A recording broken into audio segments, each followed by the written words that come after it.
Okay guys, so I have day 2 and it should be lending a helping paw, and you should have the passage, and then we have the answers and questions as well that we're going to be working on. Do not forget to use your notes for author's purpose. It'll be super helpful, and if you can get on the video on Schoology, that will also help. So I'm going to go ahead and read this for you if you want to follow along. According to the ASPCA, the American Society for the Prevention of Cruelty of Animals, approximately 6.5 million cats and dogs enter the U.S. animal shelters nationwide every year. Despite the hard work that goes on at the shelters, only about 3.2 million get adopted. Because of this, shelters are always in need of support from caring individuals. There are many large national charities and organizations that help animals in need.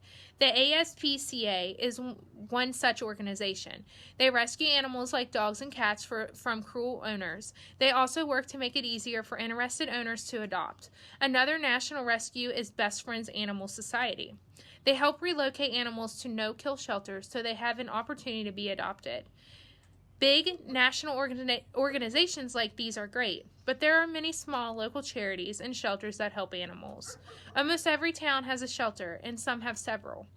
Devoted animal lovers can assist an animal shelter in many ways. One way to help is by donation. Some shelters will accept contribution of food, toys, and other supplies. Another way to help shelters is by volunteering. Shelters are always in need of people to walk dogs and help out at adoption events. A third way to help is the care for cats and dogs by taking them home temporarily, which means like not keeping them forever, but just keeping them for a short amount of time. This helps avoid overcrowding at the shelter. Many people who volunteer are surprised to find that it isn't the only animals that gain. Everyone gets a trophy because it is also good for the volunteers. Volunteering can help a person learn new skills, gain confidence, and meet new friends. Shelters can't operate without assistance. Supporting them in any way possible means that everybody wins. Not only does the volunteer learn and grow, but the animals get the care they need and deserve. So if you go ahead and flip it over, we're going to go to this page. Okay, this question is, what is the author's main purpose for including paragraph 1? So if you flip it over, we know that we have paragraphs by indenting. So right here is going to be our first paragraph that we're going to look at. So it wants to know, is it to inspire readers to volunteer at shelters? To inform the readers of background information? So background information, are they just telling you about animal shelters? To instruct or teach readers on how to support shelters, or to describe what shelters are like? So you're just going to circle that answer. Number 12, the author's main reason for writing this article is to, so this is the article altogether, the whole thing. Why did this person write this article?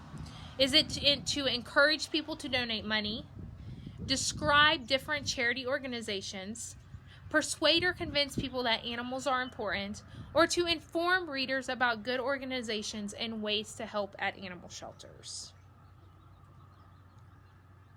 Number 13, the author would most likely agree that it could be rewarding to help animals in shelters.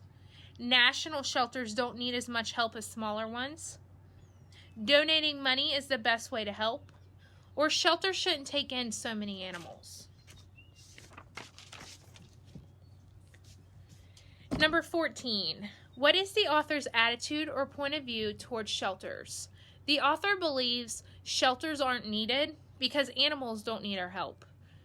Not enough people help at shelters, and everyone should help. Shelters are good, and animal lovers should help maintain them.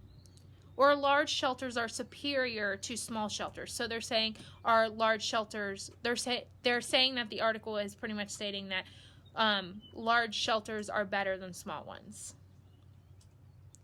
Number 15, what was the author's purpose for putting in the Did You Know infographic? And that is right here, down in this corner. Was it to persuade, to inform, to entertain, or to instruct? And remember, please go back and use your notes that I included that are already filled out for you. Or go onto Schoology if you can and watch the video about author's purpose. In paragraph 5, what is the purpose of the figure of speech? Remember, we've talked about this, idioms, metaphors, similes. Everyone gets a trophy. Are they actually saying that everyone gets a trophy, or what are they trying to say? Are they saying to show that the writer thinks the volunteers should be rewarded? So do they think the volunteers should literally get a trophy? To describe the actual benefit of volunteering, to prove that shelters need volunteers, or to show that there are benefits for animals and the volunteers. And lastly, we have a short answer, and it says it's a think and write. A local shelter needs your help. They don't have enough volunteers for an adoption event that they're running, and they would like you to write up an announcement to tell the kids at your school. So I want you to write an announcement explaining what is going to be going on at this adoption event. And an adoption event is basically a large gathering where they would bring the animals, and then people could come and they could meet the animals, and they could potentially adopt a new pet for themselves at that event. The purpose is to persuade the kids to volunteer at the event. So you want to convince the other kids in your school to volunteer.